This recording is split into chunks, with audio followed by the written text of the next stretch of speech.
Bonjour, je suis Essiemefa Atutonou. Je suis diplômée en maîtrise des finances et contrôle de gestion. Je suis togolaise de nationalité et immigrante au Canada. Je suis arrivée au Canada le 4 juillet 2024 en laissant derrière moi mon boulot parce que je travaillais pour le consulat de France dans mon pays d'origine. J'ai laissé derrière moi mon boulot où j'étais vraiment épanouie pour embrasser un nouveau départ ici au Canada. Pour savoir comment ma foi m'a aidée dans ce moment difficile, très difficile, je dirais que étant chrétienne, sans la foi, je ne pourrais pas y arriver parce qu'à un moment donné, j'avais décidé de retourner dans mon pays. J'ai décidé carrément de reprendre mes enfants et partir dans mon pays. Mais étant chrétienne, je me rappelle, ma mère il m'a dit donc, tu ne fais pas confiance en ton Dieu. C'est là où je me suis remise en question. J'ai dit non. Si le Seigneur a permis que je sois là, si le Seigneur a permis que l'avion n'a pas permis que l'avion ait un crash, ça veut dire qu'il a un plan ici au Canada.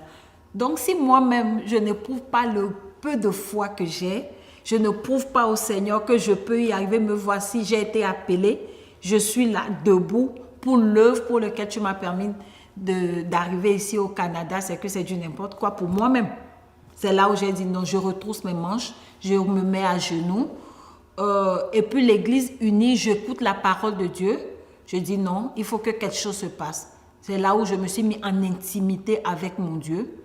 Parce que la vie chrétienne, c'est une vie de tous les jours, de chaque seconde. Ce n'est pas le dimanche matin, on prend son habit, on porte, on part à l'église, on revient, on enlève lundi matin. Non.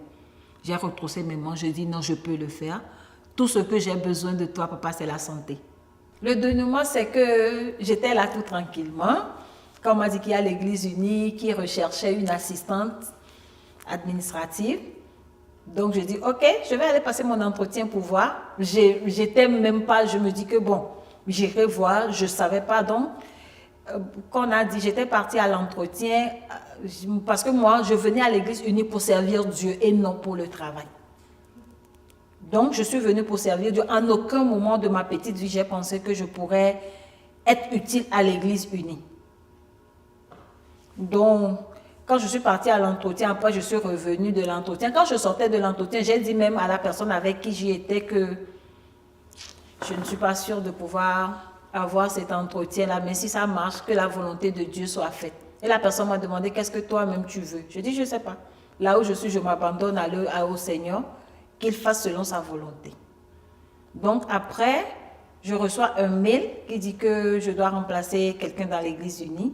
Et Ruth qui est partie en congé de maternité. Je dis, ah, ok, c'est merveilleux. Et ça, c'est là où j'ai commencé à l'église unie. Et au même moment, je fais deux choses que j'aime. Je prends mes cours pour sortir 6 pieds. Et puis, au même moment, je travaille à temps partiel. Donc, c'est le comble que le Seigneur peut faire pour moi. Je lui dis merci.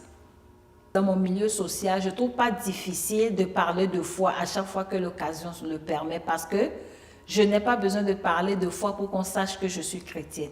C'est ma vie, c'est ma façon d'être, c'est ma façon de parler, c'est mon comportement qui reflète que je suis chrétienne. C'est un habit que je porte en moi tous les jours. C'est une vie de tous les jours, de chaque moment, de la façon dont je réponds. Il arrive même par moments, les gens demandent « Ah, Essiemefa, tu es chrétienne ?» Je dis « Oui, je suis chrétienne. » Donc, c'est la façon d'apporter les solutions, d'être là pour les autres, de répondre, d'écouter, d'échanger avec les autres qui demandent que je suis chrétienne. Mais je n'hésite pas à le dire à chaque fois que l'occasion me le permet, sans frustrer, sans heurter la sensibilité de celui ou celle qui est devant moi.